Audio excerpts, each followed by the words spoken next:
Charlotte Cobel est avec nous, bonjour. Bonjour. Merci d'être avec nous, vous êtes secrétaire d'État chargée de l'enfance. Vous avez lu avec attention, comme nous d'ailleurs, le rapport du Haut Conseil de la famille, de l'enfance et de l'âge.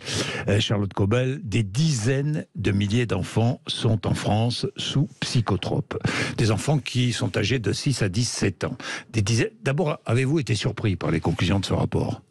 Dans le détail, oui, mais dans la réalité de ce que nous vivons aujourd'hui, non. On a un enjeu de santé mentale de nos enfants très lourd actuellement, dont il faut avoir conscience, effectivement. Alors, les psychotropes, ce sont des antidépresseurs, je sais pas moi, des médicaments. C'est une médication excessive de l'enfant en France. Y a-t-il une médication excessive de l'enfant en France ? Alors, c'est la conclusion du Haut Conseil, dont la démarche, évidemment, est d'alerter. C'est le rôle d'un conseil.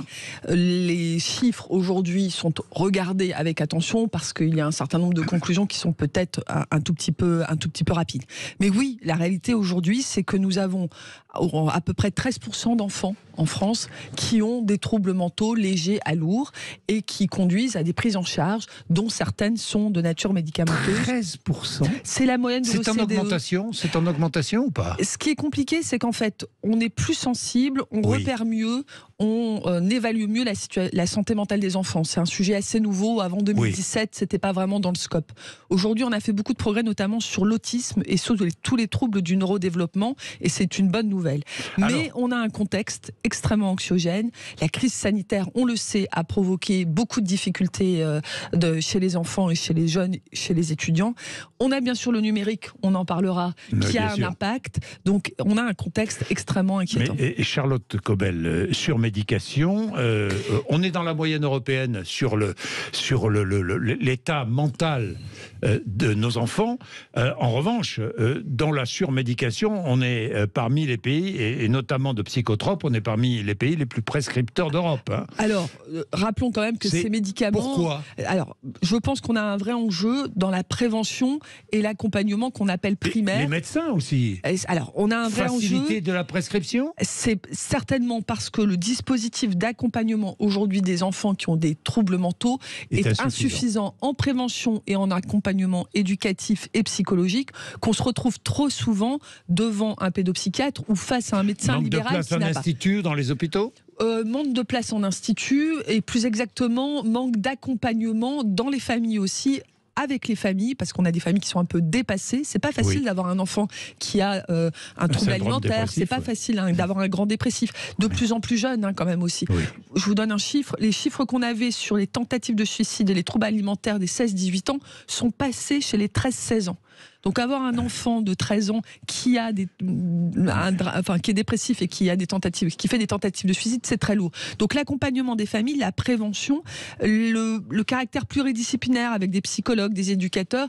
Aujourd'hui, on renforce les dispositifs, mais ils sont parfois insuffisants et conduisent les médecins de ville parfois dans le respect des préconisations de la Haute Autorité de Santé. Moi, je ne mets pas en cause la compétence des médecins. Les protocoles sont posés, ils imposent un accompagnement psychologique, mais c'est vrai que devant le désarroi de parents, le médicament est parfois rassurant. Alors, comment aider les enfants ?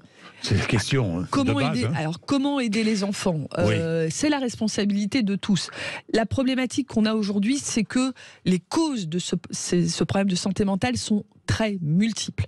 On sait que l'environnement, vous avez parlé de l'environnement sur les mouches, pardonnez-moi, mais l'environnement conduit à plus de naissances d'enfants avec du trouble de neurodéveloppement. Donc ça, c'est déjà une réalité. On a aussi des enfants qui sont dans des familles dont on sait que les violences ont explosé pendant la crise sanitaire. On a des enfants qui ont vécu le confinement, des enfants, des jeunes, de manière assez problématique. On est en train de mesurer ça par des études, c'est pas si simple. On a le numérique qui potentialise tout ça, qui renforce l'anxiété, l'éco-anxiété, l'anxiété face à la guerre en Ukraine. Donc on a plein de facteurs sur lesquels il faut... Oui, mais Charlotte Cobel, ça c'est le constat. Oui, bien sûr. Mais alors on fait quoi ? Alors, ce que je veux dire, c'est que pour pouvoir répondre, il faut qu'on connaisse un peu les causes pour répondre au mieux. Vous avez raison. Mais... L'objectif, c'est d'avoir 3 niveaux de réponse. Un premier niveau qui est assuré par les médecins de ville, qui est la compréhension et un bon diagnostic, un bon repérage. Puis un deuxième niveau qui permet d'accompagner les familles et les enfants de manière avec la psychologie, avec l'éducation, pour éviter qu'on se retrouve au 3e niveau, qui est la grosse Bertha, c'est-à-dire la pédopsychiatrie lourde et les médicaments. Il nous faut ces 3 niveaux. Aujourd'hui, comme ils ne sont pas assez étayés, même si on avance, on a mis des millions d'euros, il y a une feuille de route en 2021 qui a permis de renforcer la maison des adolescents, les centres médico-psychologiques infantiles. Donc on met des moyens, mais ça prend du temps. Ça prend du temps de former des pédopsychiatres. Nous n'en avons pas suffisamment. Tout ça, on est en marche, mais il faut que ça avance un peu plus vite parce que nos enfants, en attendant, attendent d'être pris en charge. Alors, autre chose, puisque nous parlons de nos enfants, Charlotte Caubel, autre chose, c'est un phénomène qui fait des ravages aux Philippines. Le journal Le Monde vient de publier un article très intéressant, la pédopornographie en ligne. Des adultes, souvent les parents, filment des viols d'enfants pour des pédocriminels qui, eux, sont à l'étranger. Félix Mathieu. Oui, un phénomène qui met au défi les polices du monde entier, aux États-Unis, en France, aux Philippines, bien sûr. C'est par exemple l'histoire de ces 2 frères et de leurs cousins violés par leurs parents pour des pédophiles européens qui regardaient les scènes en direct sur Internet des enfants rencontrés par Lorraine de Fouché dans ce reportage publié par le journal Le Monde il y a quelques jours. Des enfants qui, racontent-elles, ponctuent leur récit en langue locale de quelques mots d'anglais, sextoy, PayPal. On en parle encore peu ici, mais le phénomène plus connu là-bas se répand depuis 2012 avec souvent un commanditaire qui envoie un scénario, qui demande ce qu'il a envie de voir et des adultes sur place qui trouvent une façon de faire de l'argent facile. Des Français ? Alors, il y a des Français parmi ces adultes. N'allons pas jusqu'aux Philippines. Nous avons un problème de pédocriminalité en France. Nous avons la commission indépendante des victimes d'infractions sexuelles qui nous dit que nous avons 160 000 mineurs au moins chaque année victimes de criminalité sexuelle. 160 000 mineurs. Vous entrez dans une classe aujourd'hui, pardonnez-moi, vous avez 2 enfants probablement qui sont victimes d'inceste. Vous avez des adultes, et on le sait, l'actualité en a fait pas, qui vont régulièrement sur des sites de pédocriminalité. Donc nous n'avons pas besoin d'aller jusqu'aux Philippines. Bien sûr qu'il y a un sujet à l'étranger. Le tourisme sexuel a repris depuis la fin de la crise sanitaire. Il est temps que notre pays ouvre les yeux sur le fait que nos enfants ne sont pas à notre disposition pour nos pulsions sexuelles. Mais bien sûr, mais alors, donc là, que faire ? Parce que la pédopornographie, je sais qu'il y a un office spécialisé pour la protection des mineurs qui a été annoncé par le ministre de l'Intérieur. Exactement, pour renforcer. On avait évidemment déjà des équipes, mais l'idée, c'est de concentrer tous les moyens et d'y aller fort. On a aussi une réglementation qui va être renforcée au niveau européen. On a un règlement européen qui va nous permettre d'aller, j'espère, plus facilement repérer, notamment sur les réseaux, les pédocriminels. Mais on a besoin d'une prise de conscience dans ce pays. Aujourd'hui, les enfants sont trop à la disposition de tout le monde pour passer des pulsions personnelles. Mais alors, alourdir les sanctions il faut continuer à avoir une chaîne police-justice, gendarmerie-police-justice, la plus efficace possible. Il faut, nous ferons une campagne de sensibilisation que j'imagine quand même, pardonnez-moi l'expression, assez trash pour que tout le monde ouvre les yeux et arrête. Cette campagne On est en train de la monter, j'aimerais qu'elle passe avant l'été.